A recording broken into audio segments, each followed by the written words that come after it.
am I ready to buy a house? When you're looking to buy a home, you need to consider if you're ready to buy a home. Owning a home is a big financial responsibility. For many people, your home is the biggest asset you have. Before you take the leap into becoming a homeowner, ask yourself a few important questions. First, you want to make sure you're ready financially. You want to ensure you have enough for moving expenses, closing costs, and down payment.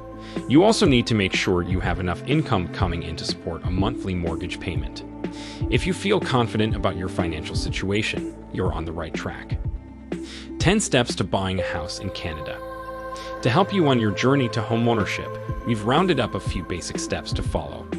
Whether you're buying a house in Canada for the first time or the 100th, these tips will break down the most important steps. Step 1. Saving for a down payment. If you're considering buying a home, it's time to start saving for a down payment. The amount you need to save will vary greatly from person to person. Let's say you only plan on living in this home for 3 years. Your down payment might be a lot less than someone who wants to stay in the home for 30 years. If you're planning on renovating a home, it might make sense to keep some money back instead of putting it all down. The bottom line is this number will be unique to you. You'll also want to take a look at your budget to see where you can funnel some more money. Ask yourself a lot of hard questions about priorities and what you spend your money on. What some folks do is not only save a percentage of their paychecks, but they save any additional commissions and bonuses as well. Step 2. Get your finances together. When you're coming up with a savings plan, you'll also want to get your finances in order. This means writing out all your expenses, bills, and income. If you have more money going out than in, it's time to fix this. Make a list of anything you'd like to cut, cancel, or shift. If cutting things in your budget is difficult, try to remember what you're gaining. Canceling unused subscriptions and memberships will feel great. Those extra monthly savings could add up to half a month's mortgage. Step 3. Figure out how much you can afford. Once your finances are all laid out, you'll have a better idea of what you can afford. Affordability and what you qualify for are two very different numbers.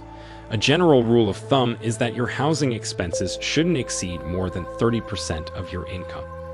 Step 4. Get qualified for a mortgage.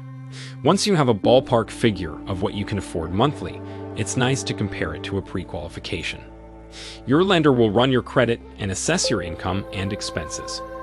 Once they factor these numbers in, they will give you a general idea of what mortgage you're qualified for. This pre-qualification is what your realtor will use to determine what houses to show you. Step 5. Make your home wish list. Now that you have your budget and pre-qualification, it's time to make your wish list. While you might have had 5 bedrooms on your wish list before, now that you see what you can afford, it's okay if this number goes down to 3. Think about your must-haves and what is most important to you, even on a small budget. While every house might not have what you're looking for, there are always changes you can make down the road. Step 6. Determine your home location. Once your must-have list is complete, it's time to think about where you want to live. Having too large of a search area will make house hunting difficult. Be as specific as possible about the areas you want to be in. Think about if you want to be close to work or have your children go to a certain school. The location is one of the most important factors in buying a home. Step 7. What type of home would you like? Your budget and location will also determine the type of home you're looking at. Think about whether or not you want a condominium or a detached home.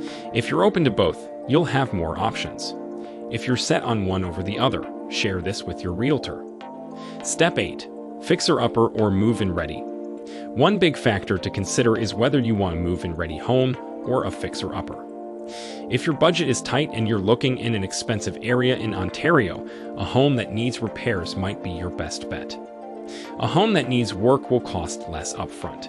Your monthly payments will also be lower.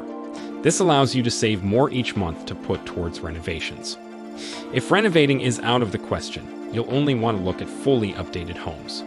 This will cost more, but you won't have any surprise costs come up or long construction delays to deal with.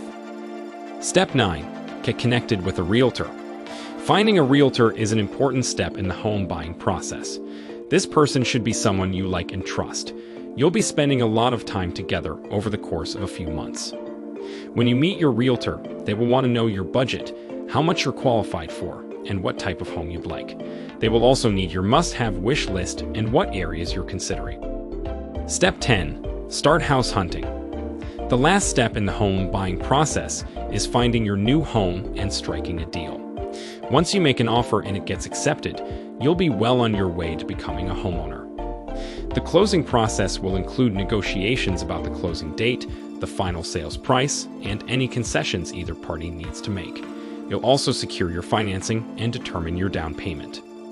Step 11. If you're ready to take the next step into homeownership, fill out the form found on Insurdinary.com. You'll be contacted by a mortgage pro who will take all the pressure off of shopping for mortgages and interest rates.